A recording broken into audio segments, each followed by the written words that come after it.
It's just, as I said before, it's very, very hard to do one of those things correct. Now you layer in the multifaceted businesses that are associated with a company like Tesla, and you go, how do you move into all of those functions to compete? Could the traditional car makers catch up with it? Traditional car makers are very well capitalized, and they could. Yeah, and because the way it's designed is that you have 120 separate software things, maybe 3 suppliers per part. Okay, so that's 360 separate software individual modules. You have to stitch them all together. You've got ladder code to make that happen. You've got perhaps 150 million lines of code per vehicle. If you basically give Tesla dominant control of FSD, okay, then you become the manufacturer of a brick. Yeah, so you become a brick, and bricks are not valuable. Experiences are valuable. So you have to find a way to control your own experience. And by licensing FSD, you're giving up that experience to somebody else. So unless you had experiential control, which I doubt you would ever get, because of the platform nature of that software, it could be pretty much signing your own death warrant.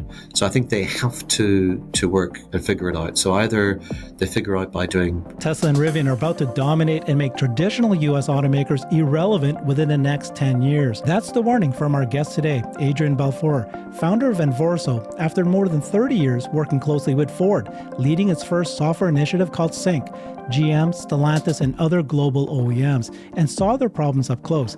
The issue isn't just EVs, it's a complete failure to grasp that the future of cars is about software, not engines.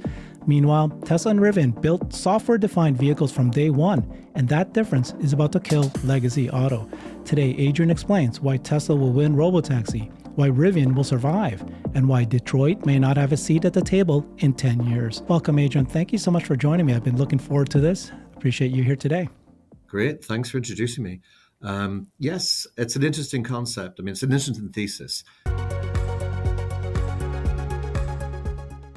Yeah, Tesla was designed as a software-first company, and they have a large brick, and they land software on the brick, and it communicates with the cloud and does many wonderful things, such as changing the performance of that said brick to do different things, and new lights, new acceleration features, now new self-driving features, which are starting to come deployed in San Francisco and in Austin, Texas. That means they're further ahead in a software methodology. Now, whether that actually kills U.S. automakers or not, I don't want to go there. But I will say it becomes a very large challenge, a challenge that has largely been, for the first sort of like 5 or 6 years of Tesla's life, that challenge was largely ignored. Ford came up with Sync back in the day, and they launched it on the Fiesta and a couple of other different vehicles. The Sync 1 was a large success, very large success. It was a joint venture program between Microsoft, who actually programmed it, and Ford Electrical Engineering Group. That came out, and that became the selling feature for the product back in the day.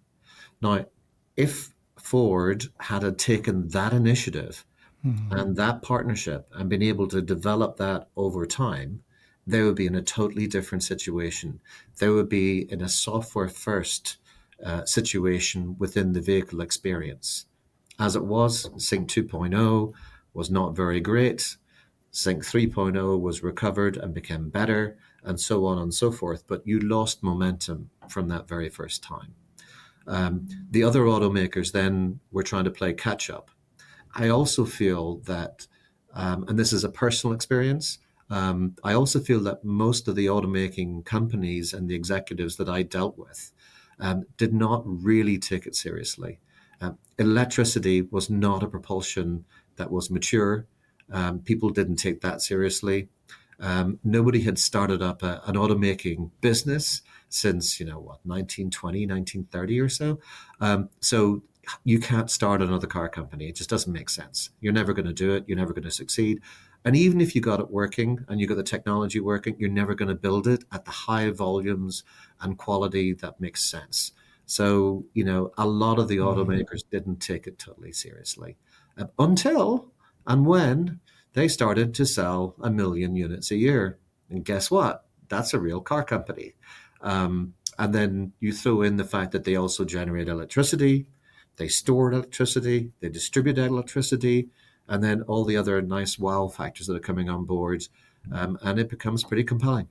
Yeah, we'll talk about that. But you just said that Ford knew and you helped build the first software initiative. And then we had Jim Farley come on. He was interviewed and he was asked the question, why can't you do a software kind of led car? And he explained that there are at least 200 partners. So they didn't vertically integrate. So they don't have these ownership. And if he wanted to make the seat move, he would have to negotiate with Bosch to try to get them to change the software. And so then Sync would need to integrate with at least 200 different modules in a car. Every one of them they have to negotiate as an outsourced contractor. Can you explain that scenario today? And then is there a way that they could actually surpass this and catch up to Tesla and Rivian? Right. In that scenario, you got to understand how the US automakers evolved, not just the US automakers, but the global automakers that you all recognize. You basically started out with the car companies own the product design and they own the integration of all the bits of that design. In between, there's a series of suppliers that they contract with to generate that particular part, whether it's a bumper, a steering wheel, or it's a radio. Or it's a sensor for your windscreen wiper, right? So those are all, contracts they're written, managed, they're brought together, and then the automaker becomes the sort of prime integrator. And that's kind of how the car industry has evolved. Certainly, there are certain components that the car makers manufacture from scratch, but to a large degree, it's basically bought-in modules, okay? Now, as software happened to the automotive industry. It's not something that the automotive industry went out and said, hey, we need to apply software to our cars. No, customers demanded it. It just happened. It just so happened that software controlled the windscreen wipers.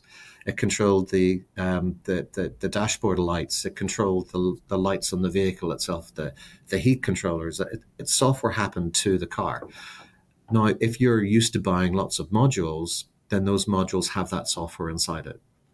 You buy those modules and you stitch them together. And typically 120 to 130 modules is currently where things are at. It goes up and down depending on the variant, but that's kind of where you're going. And then the automaker has to provide a sort of like ladder of integration to integrate those things together onto the CAN bus. Okay, and the CAN bus is not necessarily a fast, accelerated way to dynamically shift data. But just imagine 130 modules trying to integrate and talk to each other, and the variations that can happen with those modules going back and forwards. There's timing differences. There's a CAN bus, which is a restricted bandwidth solution there. You've got one battery in the car, more and more modules. Guess what they need? Battery power. So you're creating a load on the system with each module having code, and you don't know necessarily what's in that module, right? So you may have a module and you may source it from 3 suppliers, Bosch, Conti, etc. And you don't know what software is in it. So you're trying to stitch together modules that have software that you never really wanted, but now you got. It's causing problems in how you ladder the thing together. And you've got multiple suppliers delivering those parts to somewhat different specs. And then as you see software recalls going up from like 1995, where there was hardly any, to, last year where there was like 50% of all recalls were software related.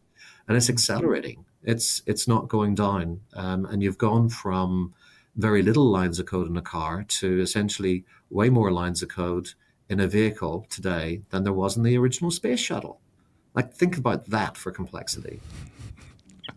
Yeah, one of the things I heard you say before is that one of the reasons you think that these automakers may become irrelevant is the technical debt, and that there's a way that they buy modules and they prioritize cost. Can you explain what that is about? So, one of the things I don't want to say these automakers can be relevant. They are my clients, right? So that, I am trying to help them become relevant.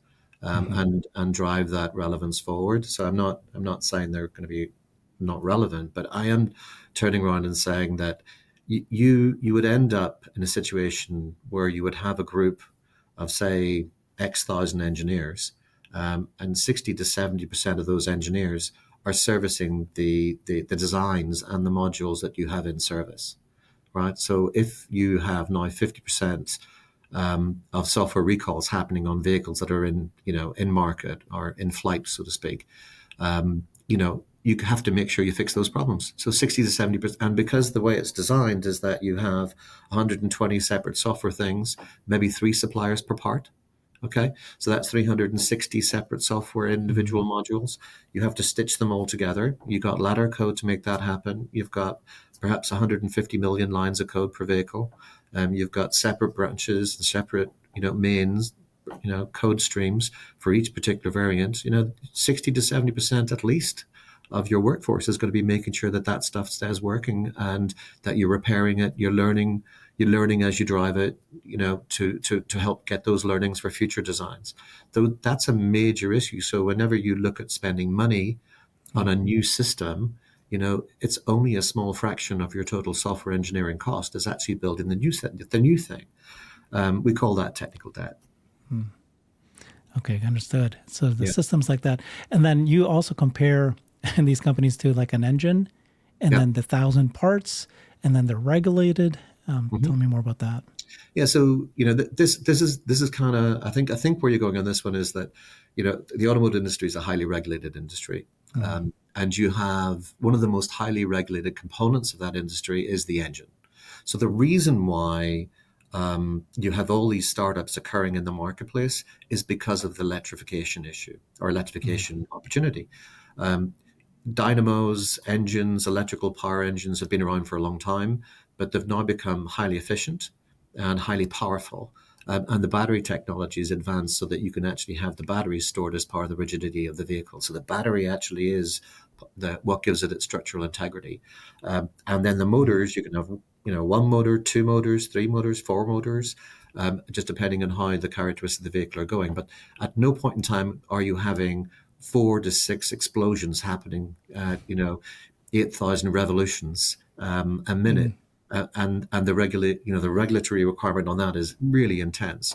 Plus the cost of actually building those engines, the design, the experience required, incredible. So it's massively complex. So the reason why no new car company started from 1930 odd to before Tesla is primarily because the complexity on the engine. You remove the complexity of those 1,000-part engines and the regulations that come with it.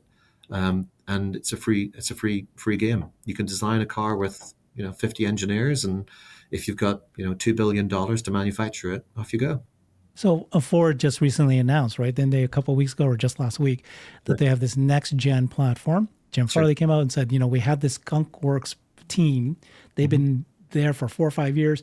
Even his badge doesn't let him in this group. Let them work on their own. And then they revealed something very similar to what Tesla's doing, right? It's like very similar to the unboxed model of manufacturing, where they instead of 1 production line, there's 3 that feed into 1. They're using the battery as the foundation. They're using the 48 volt. They reduce the wires required. So, is that great that they did that? And might they succeed? And B, is it too late for the others who don't do something like this, like totally just start from scratch? Yeah. Well, first of all, you have to solve this 120 module problem and take it down. Take it down to 60. Take it down to 40. Take it down to 30. Try and take it down to 10. And then you have to solve the communication problem on the vehicle. Put an Ethernet in there, so your modem and the main brain of the car is now connected to an Ethernet. But have multimodal, like multi-zones for power management, so that you can protect battery life. Then so you don't actually have to wake the whole car up to just check the trunk or something like that. You can have zonal controllers. So those are the sorts of design features that you need to put into the vehicle. And then you got to build it in the factory of the future. So what Jim was referring to there is, okay, the traditional model of a conveyor belt in a big circle, and bits come on at one end, and at every sort of station along the process, you do something else to that particular thing, and it moves on a sort of skid sort of approach, with different things being added to it in sequence. That's no longer competitive, and it no longer is cost competitive, and it's no longer efficient to do it. From a manufacturing technique, what about the build to order where you design your vehicle and you send that to the manufacturer. Then the manufacturer gets a skid, and that skid says it's Herbert's car. Okay, this is Herbert's car, and then the door comes onto it and it goes, that's Herbert's door.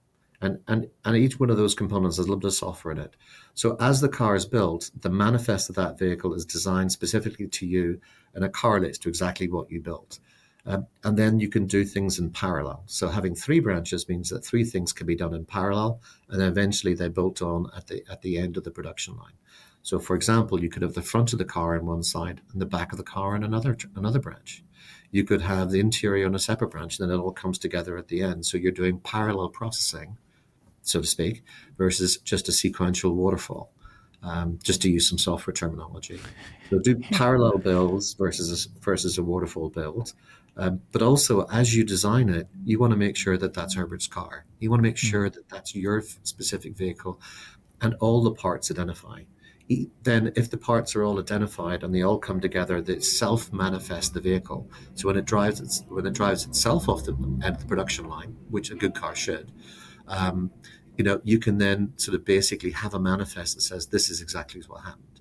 Then if you go into the dealer and something's broken, you can correlate that back to the manifest, and it's like, oh, Herbert's car door is broken. Oh, I know exactly I know exactly when that was built. I know what exact model it was built. I know which supplier that door came from, and I can get you an exact replica rather than just try and figure it out, manually.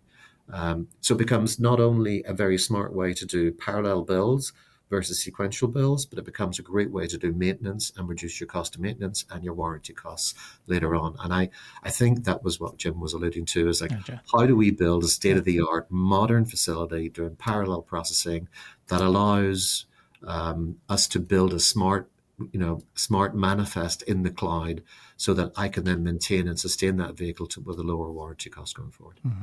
It sounded like, and correct me if I'm wrong if I misunderstood you, but it sounded like that you think that there's a way for existing automakers today to take advantage, to just fix the problem. If you have 160 partners, you can bring it down to 60, maybe 30, and then even with existing production path that you have now, at least become a software kind of led company. Do you think that is, or do you need to restart from scratch and build a whole new way to manufacture the car in the first place? Well, during this manufacturing process, that is a brand new manufacturing, I approach. see. That is a state of the art new approach. The traditional approach, like the Ford F-150 line, the 250 line, and so forth, is a waterfall production. Okay.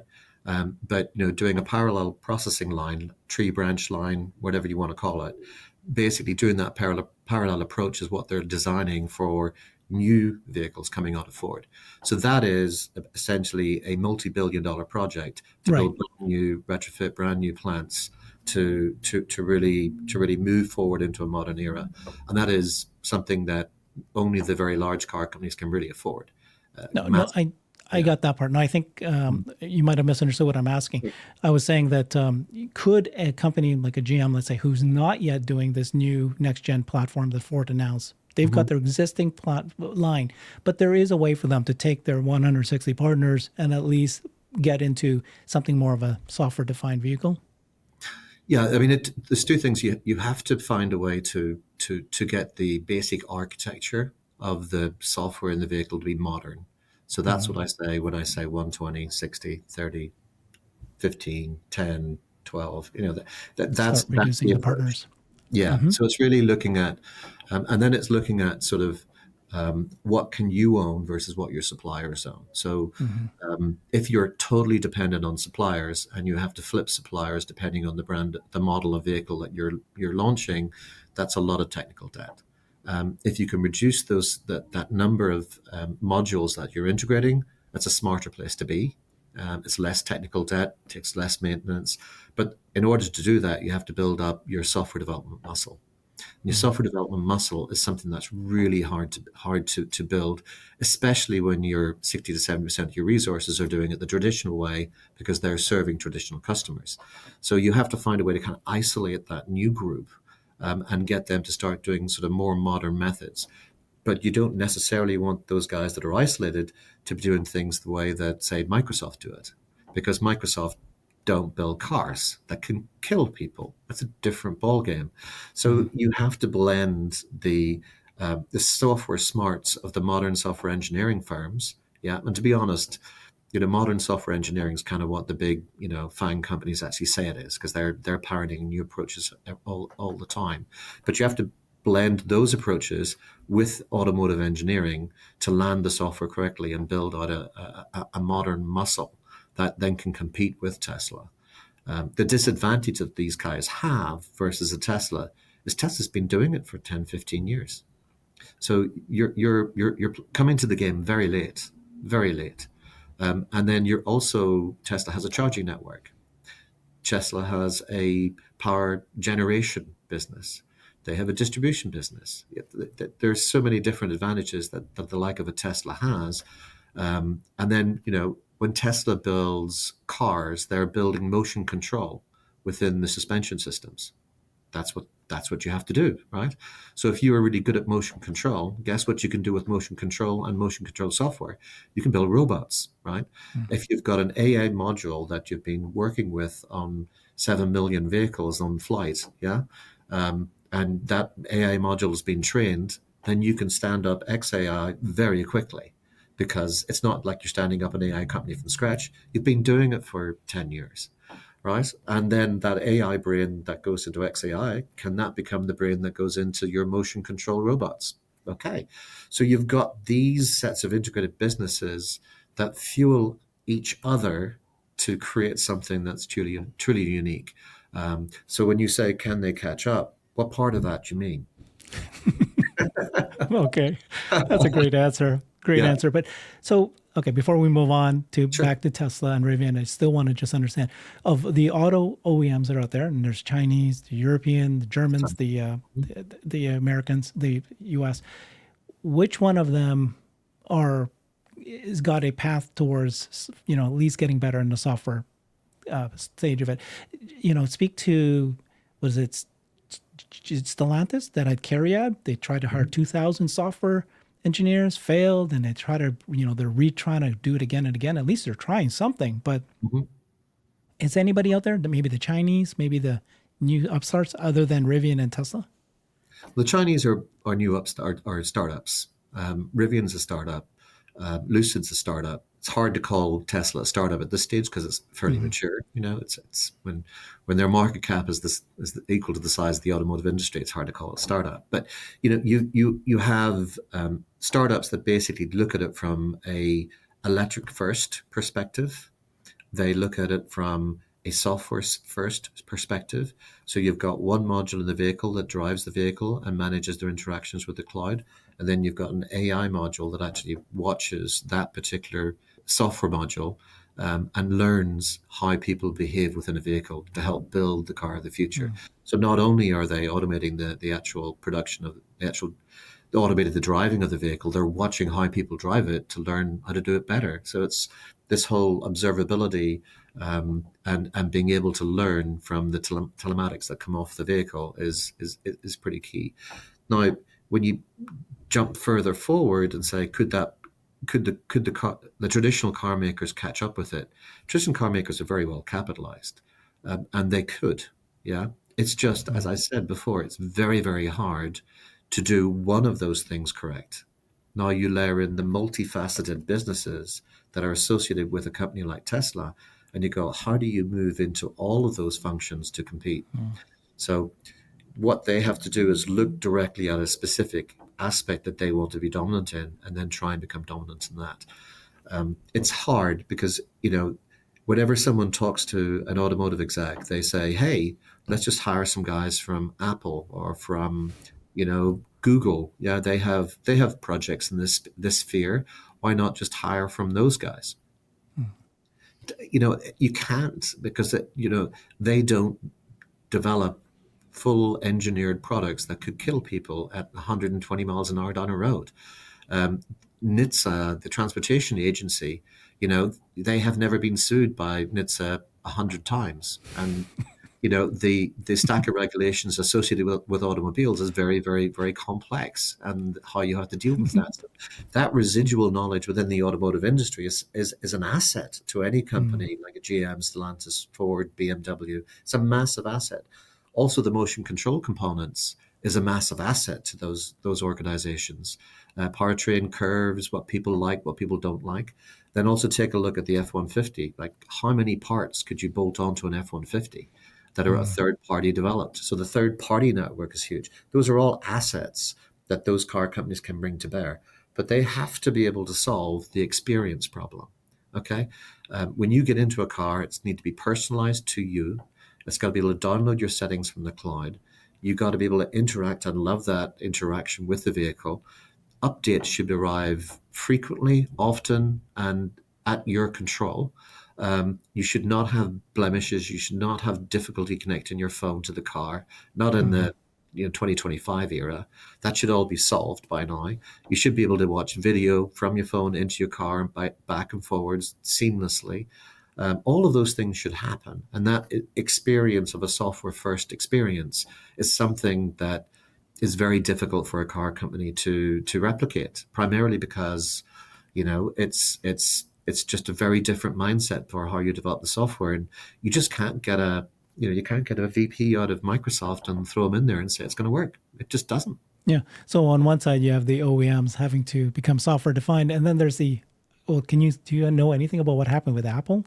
Apple spent $10 billion trying to create an Apple car, and they gave up for some reason. I don't know. It's kind of hard to do. So here goes the real advantages the car companies have, because the car companies understand motion control, they understand propulsion, they understand what people want, they understand the complexities, and they understand the regulations. So it's that there's a huge advantage to traditional car companies. The difficulty that they have is giving people the experience in the vehicle that they want, that they seek, that they desire, that they demand. And that demand is being set by the market leaders, which is the Teslas, Rivians of the world. Yeah. So they are setting that experience. So go back to the sync conversation earlier. Sync was a market leader because you could sync your phone to the car. And that was kind of cool. And you could have your music that you wanted, that you chose, et cetera, et cetera. So that led the market.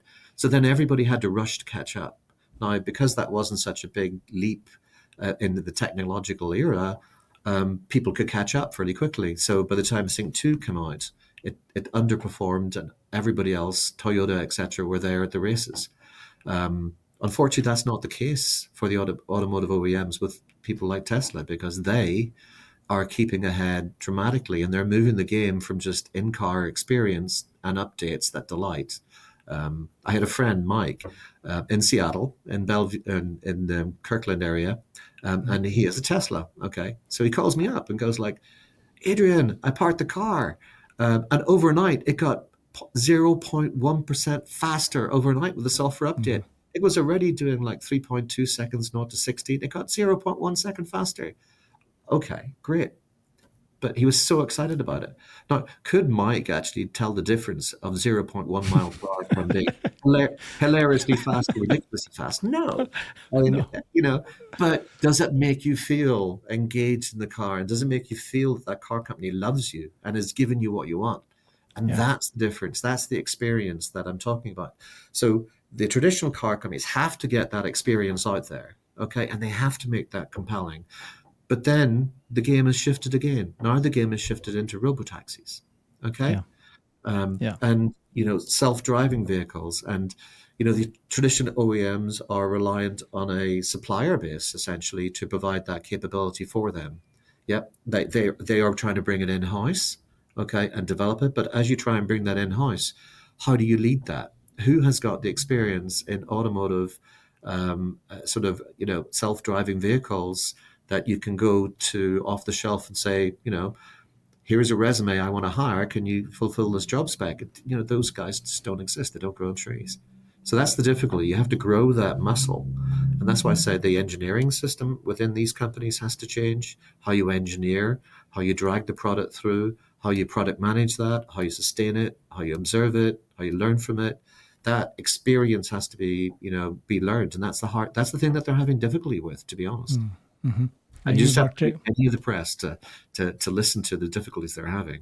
yeah. Um, and that's why I kind of formed Invorso in the first place. Was we have a bunch of VPs from the software world, and we Hmm. have a bunch of VPs I from see. the Auto automotive. world. Yeah. Gotcha. So the original thesis I had was, let's smash these together Yes. into a company because we can see this issue coming. And Gotcha. then we have the muscle, we have the horsepower, and we have the intellectual heft and experience of solving some of these problems to make Yes. sure that we can do these. Yeah. Okay, I got you now. That makes sense. I mean, Tesla was a software first company, but they figured out how to make a car, an electric vehicle, and they figured out how to build it, and all the advantages that an automaker has, they somehow still survive. Rivian, do you think that they will survive? They are, I think, at this point, the record in cash burn ever. I mean, if at some point they could turn it around, but there's, I think, losing $17,000 per vehicle at this point. So they need to figure out how to become profitable. But they have a great car. They have a great program. Everything's looking good. The software's good. Um, so, I mean, when your bill of material, when you price out a bill of material, when you're trying to design a car or a product, you really want to design the best product you can, and you want to make it as Hmm. nice as possible. Um, you know, that's great, but you can only make that profitable if you can price it correctly. So you either price it the way Lucid originally priced their vehicles at like 160,000, Hmm. or you price it at a reasonable price that people can buy it, but then you take a haircut. The bet that you're taking there is that your volume production will go up dramatically, so that as you go up, your piece price will come down. And that inverse relationship is kind of how you try and get your car company to profitability. So the bet is then, can you make the volumes to get the price and drive the car into profits? Can you do that? That's the bet. If you can't do that, then in subsequent units, you have to then use lower cost components, or you have to become more efficient. You have to use less engineers.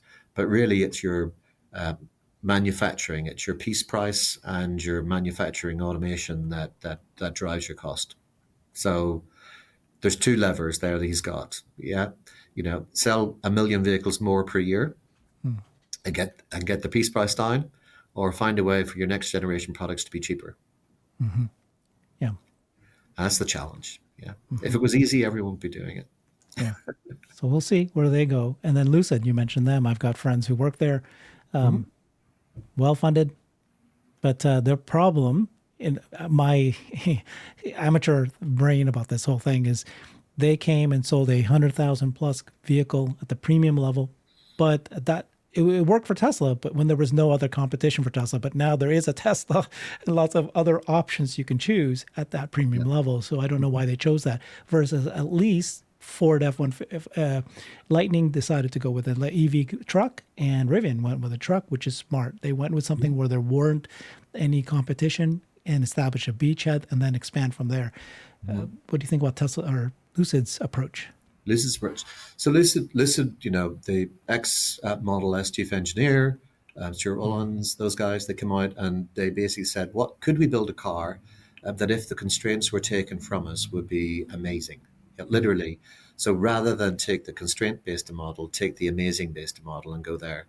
Mm. And that was the approach they took. Now Lucid used to be a car company comes from the generation of a battery company. It used to be a battery company that then became a car company. So their battery tech is I would say probably among the best in the world.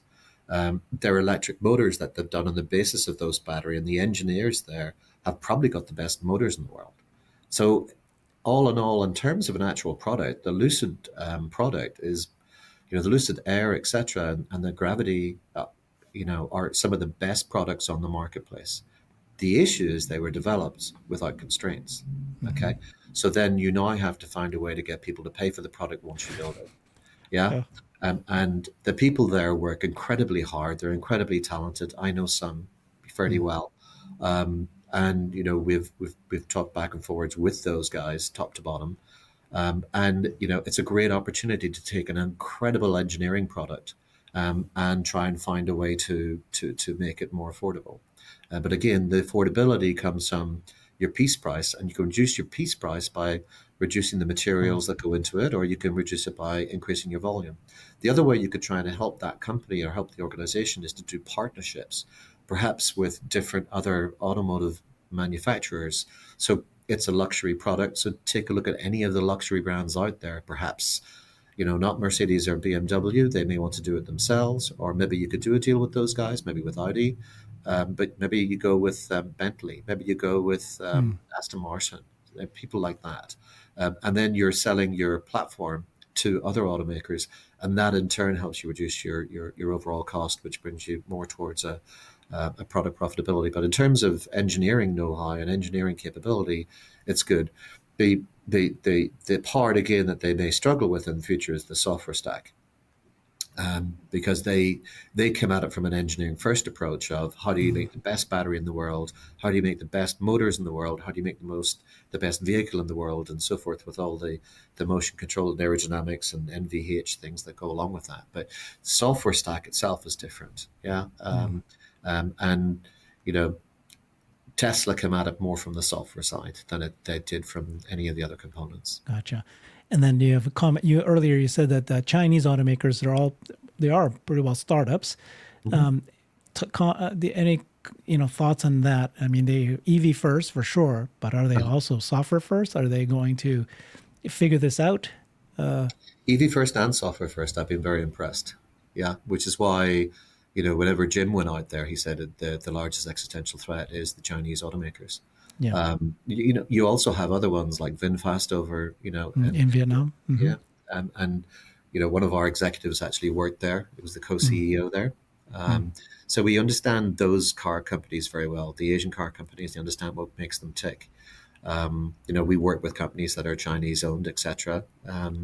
You know, so the difficulty that they have is that they have to bring cars into other markets to really make right. them sing, and that's a sort of beyond my pay grade as to how that's going to work out. Yeah, I Sure. think it's beyond a lot of people's pay grades, right? So that's the issue. But I will tell you that I was in London a while ago, and one of the Chinese automakers, I believe it was Cherry, bought the MG brand, if you Yeah. recall the MG brand. Mm-hmm. And Yep. then, one of the Ubers I got into was driving the MG. So it's a mid 20s, upper 20K type car. The fit and finish inside was superior to a Tesla. Yeah, so the plastic things and all that. They had better fit and finish with materials, Mm, carpeting, that sort of thing. And the actual engine was a dream.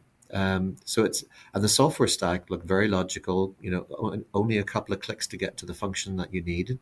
mm-hmm. Um, very impressed, very very impressive, and they innovate very very quickly, as no doubt. But also the way they design their software engineering, their electrical architecture, so to speak, is perhaps a tenth of the price that maybe the traditional OEMs are currently paying, Yeah. because they can integrate vertically very quickly without having all those other legacies. They don't have to go from 120 down to 10 or 12. They can Gotcha. start at 10 or 12. Yeah. Yeah. And they don't have to, envision complex scenarios of, I need to design this for a very, very complex truck. I need to design it also. This architecture has to also support, a race car. This also architecture has to support a passenger car, an SUV. They can design things that can be way more bespoke, which makes it a little less complex in the architecture and less. They can get to market quicker. So it's, uh, if it wasn't for tariffs, I think they'd be everywhere. Yeah. And I was speaking to Michael Dunn about this, and he's auto industry expert, years and decades, and he's lived in China. He was president of GM Indonesia, and he says that don't count out the Chinese. They need to go global, and they've already started to conquer every part, and they're getting their foot into Europe. But of course, they're not going to get into U.S. because of tariffs and because of software. You can't. There's going to be policies and laws can't allow a Chinese owned company to own the software in the US. But they're surrounding it. They're all over Mexico. They're around the South America already. And that's the way they're going to find a way to build a factory and buy brand maybe and own it and get Well, in. the Japanese, Yeah, Koreans, Vietnam, they will all they have did their it. own competition, so they will all fight back. Yeah. BYD is obviously a dominant player, and they're also in the current situation. Think about Russia. The Russian sort of Yeah. automotive plants have all now been converted into building Hmm. tanks. Okay, so if a Russian citizen wants to buy a car, they have to buy it from China. That's Yeah. it. So they've got an unforeseen situation where that conflict in Ukraine has actually Hmm. helped the Chinese car companies infiltrate all of Russia. Hmm. And once they're in, they're not going to be out. And as you said, they're moving all over Africa. Like Yeah. one of them, they're dominant in a lot of Africa, and then into South America, getting into Europe. There are some like in the UK and Europe, but there are controls there as to what can be sold and what can't be sold. But uh, definitely Africa, Russia, South America, and then you get volume, yeah, because you get large amounts, and those people are. If you remember going back to the 70s, it started out with cheap cars coming in from Japan. Hmm. Those cheap cars got very good very quick. Yeah. So they're and some of the performance cars I've seen coming out of China, and not just cheap stuff, but the performance vehicles are incredibly impressive. Yeah. So I mean, that's Toyota's quality is became unmatched. GM can even yes, compare it. Yeah. yeah, Um, yeah. Everyone's quality operating system came from the original Toyota system. So yeah. Wow, your knowledge is just through the roof. you do it long enough, That's you figure things out. Yeah. You learned through digging into every single OEM and all their partners and really taking everything apart and understanding the world that's Yeah, from their I perspective. got car tracks on my back to prove it. PTSD. Yeah, for sure. Mhm. So Tesla, you spoke a little bit about that. Like they have tremendous advantages in different ways. Yeah. Speak a little bit more about that. Just how do you see Tesla? Why will they dominate and so forth? Well, they have relationships with different other companies that Elon owns, right? Hmm. And engineers move back and forwards between those. So that sometimes people may feel that's a drain on Tesla whenever some engineers are going over to Twitter, for example. But Hmm. also whenever you get propulsion guys coming from new materials guys coming from SpaceX over to Tesla, that's a benefit. Yeah. And then you can take the motion control software applications and you can use those within robotics. So first and foremost, they're a car company and they produce amazing electric vehicles that can self-drive. Okay, that's it in and of itself is amazing. But then you have these other facets to the business within Tesla umbrella, and then within the Musk world that are complementary and very hard to compete against if you're a unidimensional car company. So first of all, you have to win the unidimensional war against Tesla, but then you got to figure out how to Hmm. partner to figure out all the other bits. And with the charging network, I would arguably say they won the charging game. All right, Yeah. and now they've opened up their charger to other manufacturers. But what I haven't seen in the press is any story that turns around and says that you actually have to buy a Tesla manufactured bit and stick it in your car for you to be Hmm. compatible with that car. So now they're a supplier to the rest of the world that whoever wants to use their test. So they're now an automotive supplier as well. So their balance sheet is so rich, plus also selling tax credits back to the other OEMs because of their electrification fleet. Yeah, so it's a very difficult business. I'm not saying it's impossible. I would never say that. Nothing's impossible. But it's a very difficult business to compete with going into the future because you have this. OEMs are still more singular focus than the broad perspective that they have. That's the first thing I Wow. would say. Yeah. And then, so can you speak a little bit more to Tesla's self-driving? How do you see that, and who's the competitors, and just your perspective of the transition of the auto industry to first have to now become electric vehicles, but then the game has changed, and now you need to be autonomous as well. So everyone talked about mobility. Go back 5, 10 years, and everyone was like mobility this, mobility that, and that was more of a pipe dream for the most part than it was reality. But now you take a look at it, and it's starting to get into the world of well, these things are now starting to become possible. Yeah, and so you take a look at Waymo. Waymo by Hmm. Jags. $70,000 Jags, and then they stick $70,000 of hardware on top of it. Really smart stuff. But your piece price for that is about 140, 150,000 when you're finished. So it's 150,000 unit for the sake of argument. We're not going to quibble over a couple of percentage here, right? But then you have to get that out into the world, and it's a very reliable product, okay? But it's 150,000 piece price. Get a couple of thousand of those out on the road. You're building up your fleet over time. That's great, okay, but no independent companies buying them. It's essentially done by Waymo themselves. Now you take a look at Tesla's approach. Tesla's approach is to kind of use the dumb eyes, big brain approach that humans pioneered. Our eyes are not the most resilient things. Hence, over 50, we wear glasses. So, but our brains are fairly well matched, right? So, throw a bunch of cameras onto the vehicle, have a big brain, have that brain get smarter and smarter and smarter with every mile you drive, have 7 million units out there on the road, driving miles every day, driving maybe 50 or 60 miles a day per unit, and just get smarter and smarter and smarter and smarter and smarter. Now, the thesis may be that Uber is, and I don't want to put any words in Elon's mouth because that's not a smart thing to do. But the basic thesis that I can foresee is that you could get the price per mile of an Uber, which is currently $2 to $3, down to about 15 cents or so. So you could immediately turn around and say, okay, there's an entrepreneurial model there that says, hey, Adrian might stop doing the Invorso thing and might buy 30 Teslas and start renting them out. And they'll all be self-driving under the Adrian fleet. Yeah, that could be possible. I mean, I kind of like what I do, so I'm not sure I'm a hospitality guy or a transportation guy. But that's an amazing thing. And then you take a look at 10% of the global economy relates to transportation in some form or fashion. Okay, so Uber really only scratched the surface of what is possible with transportation, but 10% of the economy is moving stuff. Okay, so if you think 10% of the economy is going to move stuff around, if you think you can get the cost per mile down to 15 cents, okay, how on earth do you compete with that? So if you are an Uber, for example, you have to find a way to compete in that world. If you're a Waymo, you have to find a way to move from thousands to millions. And I don't know how you do that. I think the big impediment then is how regulations change over time. So, if you remember back when Uber became popular, it was a fight with city taxi cab drivers.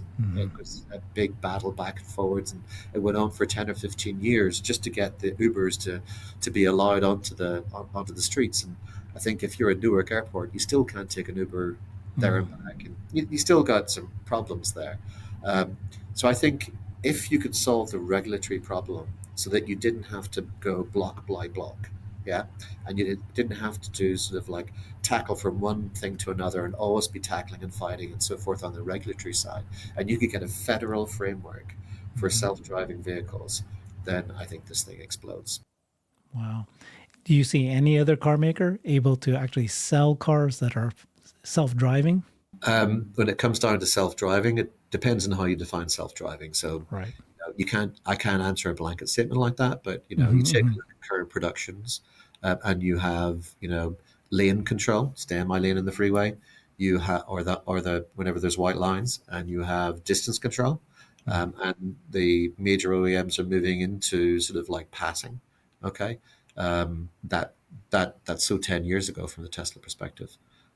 So the question is, how do you get to where Tesla is today, shorter than 10 years, okay, so that you can compete?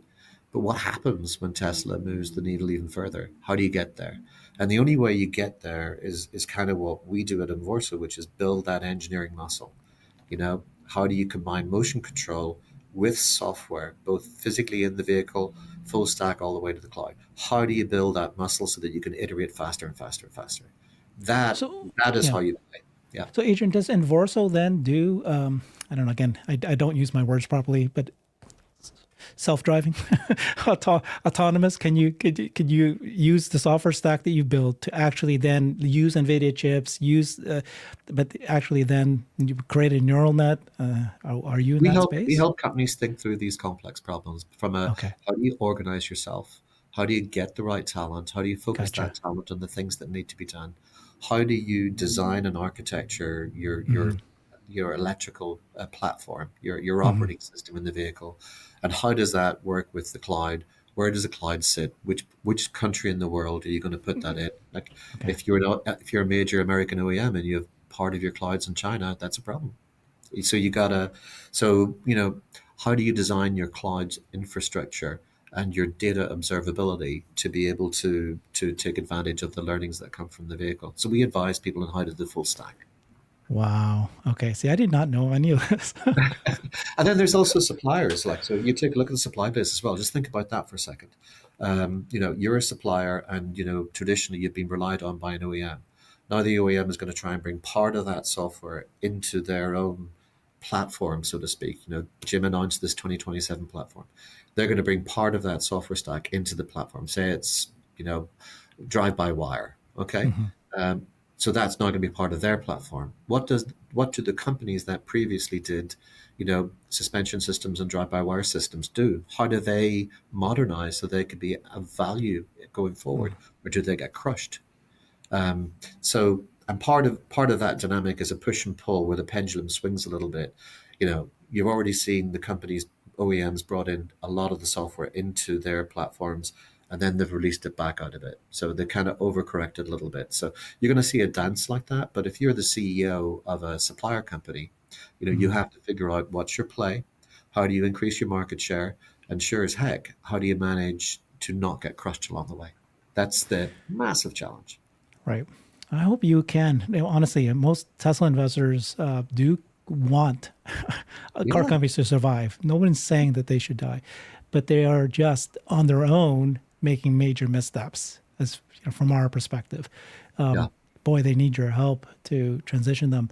I mean, there should not be, and there will not be, just one player in the field, right? There's going to be a winner takes most, but there's going to be lots of opportunity. It's such a massive market, as you explained, 10%. So, what a great opportunity for car companies to reinvent themselves. Um, Yeah, yeah. yeah, No, I'm a patriot. I want American car companies to succeed, and I yeah, want them to be able to win on the global stage. yeah. That absolutely. I'm from UK originally, Ireland and the UK back in the day. And I would love for the UK car companies as well to be Yeah. successful. Yeah. And everyone loves their BMW. Yeah, so let's help these companies be successful, but they have to first of all build factories of the future that can Mm, manufacture these things. They have to have battery technology, electric motor technology, have to have the vehicle architecture to be greatly simplified, and be easier managed and maintained with a software platform that makes sense. That's got to communicate to the cloud to make sure that your profile for how you believe your experience should be in the car can be customized and tailored to you. Make sure the updates are done. Make sure you get the self-driving component right. And if you rely completely on suppliers, your Bosches of the world, etc., or your Aptives of the world, you're going to be giving a lot of intellectual property away to your competitor. So how do you bring parts of that in without sinking the company with too much cost? And at the mm. same time, you're competing with a multifaceted company like Tesla. I'm curious where your position is. Would you support an automaker to license Tesla's FSD, or do you think that they should? I don't know what the options are really, but try to do it on their own. Get the platform from NVIDIA. Start with a billion-dollar supercomputer and build their neural net from the beginning. Like so many of the Chinese automakers are doing that now, but they've been doing it for 3 years. They're trying to catch up. Mhm. Or would you just say, "Hey, I will help you partner with Tesla, install FSD"? The thing is, if you basically give Tesla dominant control of FSD, Mm. okay, then you become the manufacturer of a brick. Yeah, so you become a brick, and bricks are not valuable. Experiences are valuable. So you have to find a way to control your own experience, and by licensing FSD, you're giving up that experience to somebody else. So unless you had experiential control, which I doubt you would ever get, because of the platform nature of that software, it would be pretty much signing your own death warrant. So I think they have to work and figure it out. So either they figure out by doing cooperatives or joint ventures, etc. Volkswagen and Rivian have been working on one that's been fairly public. Um, I think the big OEMs may have difficulty doing joint ventures themselves. Although it's not unheard of. Maybe the suppliers like Bosch and Aptiv or some other organizations that we know of will be able to come up with dynamic platforms that could then be scaled. But I think in the marketplace of ideas, you have to have 3 to 4 FSD firms that are able to offer these up to the rest of the organizations to allow genuine competition. Interesting answer. That's hard. It's not easy. I mean, the argument back to you is that if you have a choice as an automaker, right, you explained it so well. You need to get your costs down. You need to transition to an electric vehicle. Now the world has changed. You got to go to autonomy. You better get moving. But the world has changed. Tesla is going to offer this. And so do you partner with Tesla, or do you just, if you don't partner with Tesla, you will also become irrelevant in the next 10 years. But if you don't do your own thing, you're saying that you're going to become irrelevant, or if you partner with Tesla, you'll become irrelevant too. So it's like, it's hard. This is not an easy thing. This is why people go grey very quickly. But you look at it. The automotive companies have already partnered with Tesla. Think about that part for charging. They've already done that. So is there a sort of bimodal world where they partner with Tesla in certain components, and in other components they partner with Bosch? So that. Maybe that's something you guys can do, and Verso can figure out a way that OEMs can partner with Tesla to get the FSC, but then still control the experience and have their personality. They're using it more as just like a supplier and not giving up control. If you guys can define that really well, that's the answer, honestly, because what's the other path? You're going to build a supercomputer, you're going to get neural nets, you're going to...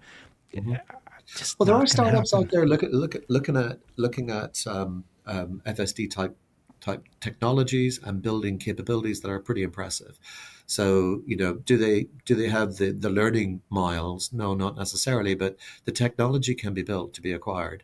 And then, if you have observability over a fleet of maybe 30 or 40 million vehicles, then that is a way for you to play catch up. Gotcha. So there are ways to do it. I'm just saying it's very, very difficult. And that is only one aspect of the business that we're talking about, versus the transportation platform that we talked about, the power generation aspect. So it's one aspect of a multifaceted business, and even that one aspect that we're honing in on is incredibly difficult. And companies need help. And, that's why I put Avorso together, was essentially, you need people who have highly established, highly advanced software engineering capabilities, and who know how to that they know what functional safety on a vehicle looks like. They understand the difficulties with intermittent interconnected clouds. It's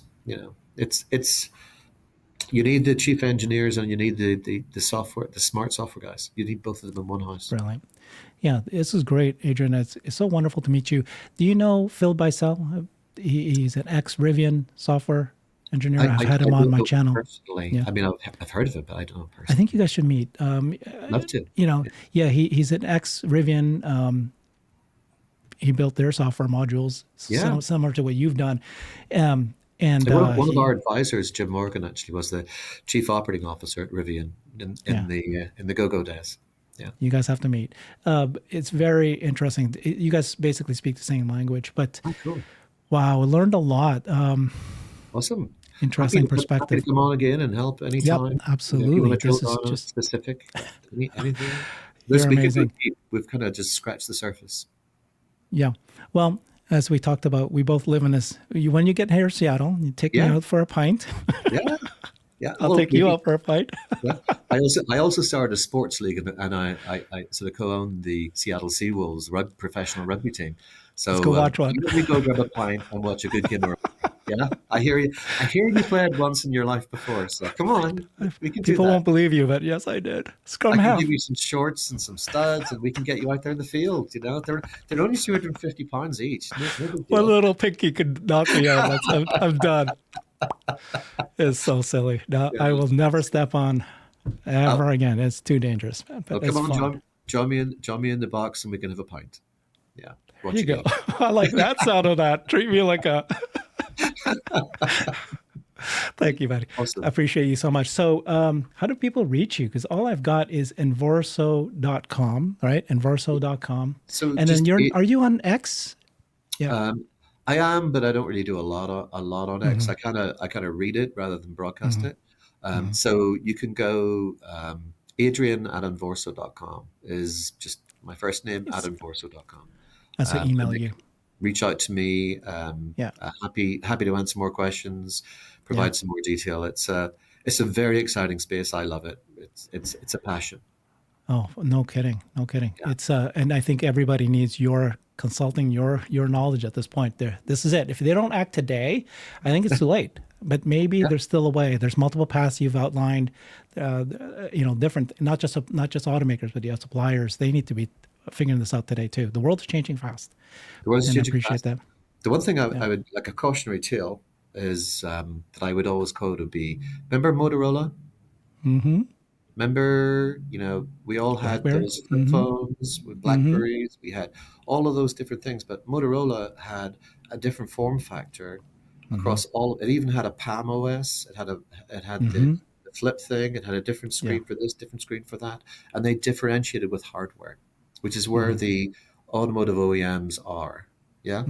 When you flip on to the advent of Apple, they come in with a single aspect ratio piece of glass, and they differentiate it by this piece of glass and what was on that piece of glass by software. So software differentiated that experience. And since Steve Jobs launched that Apple iPhone, the aspect ratio of that, the size has changed, but the aspect ratio has never changed. And if you take a look at an iPad, same aspect ratio. So single software platform across all of their products. Automotive OEMs probably have 7 to 15 different aspect ratios. That tells you everything you need to know. That's wonderful. Thank you.